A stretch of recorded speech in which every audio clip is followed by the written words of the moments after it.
We killed all their leadership. And then they met to choose new leaders, and we killed all of them.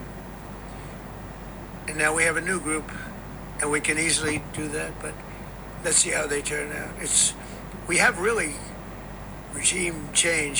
This is a change in the regime because the leaders are all very different than the ones that we started off with that created all those problems. So I think we can say, Jason, this is regime change, right? They did something yesterday that was amazing, actually. They gave us a present, and the present arrived today.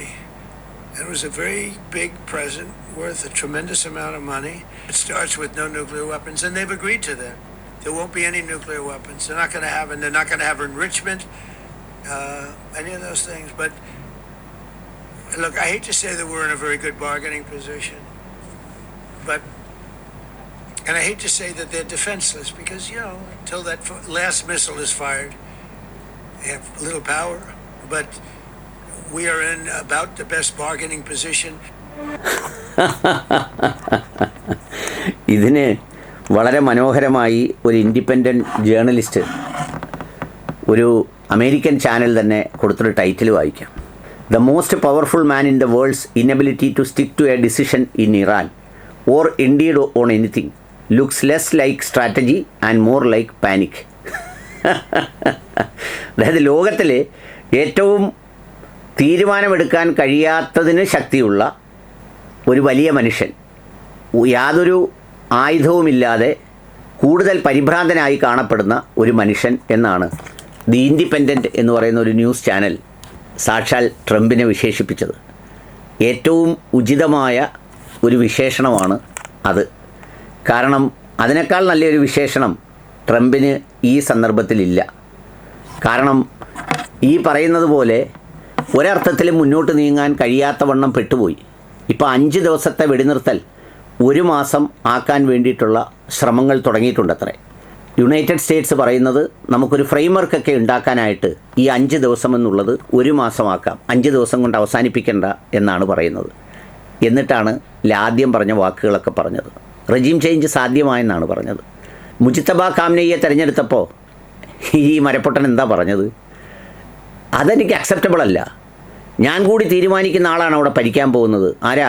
ഒരു പാളത്താറ് പഹലവി ഉണ്ടല്ലോ കൊണ്ടുവന്ന് വെച്ചിരിക്കുന്നത്, സ്റ്റേറ്റ്സിൽ താമസിപ്പിക്കുന്നത്, ഇവിടെ ഭരണാധികാരിയായിട്ട് വിടാൻ ഒരു പാവയെ, അയാളെയൊക്കെയാണ് പുള്ളി ഉദ്ദേശിച്ചത്. ഇതൊന്നും റെജീം ചേഞ്ച് അല്ല. ഇനിയും ചെയ്യാൻ പോവുകയാണെന്ന് പറഞ്ഞാൽ ഇപ്പോൾ ലോകത്തെ മുഴുവൻ നാണിപ്പിക്കുന്നത് പോലെ കള്ളം പറയുകയാണ്. റെജീം ചേഞ്ച് സാധ്യമായി. പുതിയ ആളുകൾ വന്നു, അവരുമായി നല്ല ചർച്ചകൾ നടത്തുന്നു. ഇന്നലെ നല്ലൊരു സമ്മാനം കൊടുത്തു വിട്ടു. ചെറിയ സമ്മാനമൊന്നുമല്ല, വലിയ ഒത്തിരി കാശുള്ള സമ്മാനം. ആ സമ്മാനം ഭയങ്കര സന്തോഷകരമായി. ആ സമ്മാനം എന്നെ ഭയങ്കരമായിട്ട് സന്തോഷിപ്പിച്ചു. ഒരുപാട് കാശിൻ്റെ സമ്മാനമാണ്.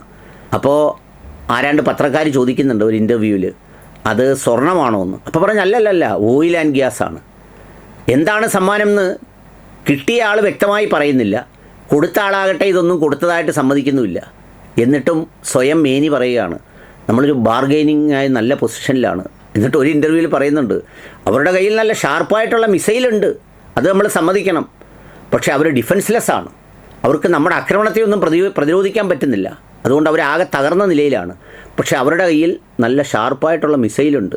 എവിടാ? ആമാട കീറിയ മിസൈലുണ്ടല്ലോ, കയറി അടിച്ചത്, ഡിമോണയിലും മറാദിലും എല്ലാം കൊണ്ടിട്ടത്, അതെല്ലാം ഉണ്ടെന്നാണ് ട്രംപ് പറയുന്നത്. എന്ന് വെച്ചാൽ ലോകത്തിലെ അമേരിക്കയുടെ ചരിത്രത്തിലെ കഴിഞ്ഞ ദിവസം തരൂര് പറഞ്ഞതുപോലെ യാതൊരു ക്ലാസും യാതൊരു കണ്ടൻറ്റും ഇല്ലാത്ത ഒരാളായി മാറി എന്നുള്ളതാണ്. ഈ പുള്ളി വിളിച്ചതിനാണ് നമ്മുടെ പ്രധാനമന്ത്രി ഇവിടെ സന്തോഷപൂർവ്വം എല്ലാവരോടും പറഞ്ഞത് ട്രംപ് വിളിച്ചേന്ന്. നമ്മളെ ആക്ഷേപിച്ച് അപമാനിച്ച് കുടിയേറ്റക്കാരെന്ന് പറഞ്ഞ് ചെങ്ങലയിട്ട് കുറേ മനുഷ്യരെ ഇവിടെ കൊണ്ട് തള്ളി 200% 300% തീരുവ ഏർപ്പെടുത്തി. അവസാനം എന്താ പറയുന്നത്, നമ്മൾ പാകിസ്ഥാനുമായി യുദ്ധം ചെയ്തപ്പോൾ നമ്മൾ തോറ്റുപോയേനെന്നും തകർന്നു പോയേനെന്നും ഞാനാണ് അവസാനിപ്പിച്ചതെന്ന് യാതൊരു ഒളിപ്പുമില്ലാതെ പറഞ്ഞ് നമ്മുടെ രാജ്യം പ്രഖ്യാപിക്കുന്നതിന് മുമ്പ് യുദ്ധം നിർത്തിയെന്ന് പ്രഖ്യാപിച്ചതെല്ലാം ചെയ്തിട്ടും നമ്മൾ അടിമകളായി അതിൽ സന്തോഷം രേഖപ്പെടുത്തുകയാണ്. അതിനാണ് അടിമക്കണ്ണാഹ്ലാദം എന്ന് പറയുന്നത്. ആ അടിമക്കണ്ണാഹ്ലാദം പ്രകടിപ്പിച്ചാണ് നമ്മൾ നിൽക്കുന്നത്. അന്നേരമാണ് പുള്ളിയുടെ വമ്പ് പറച്ചിൽ.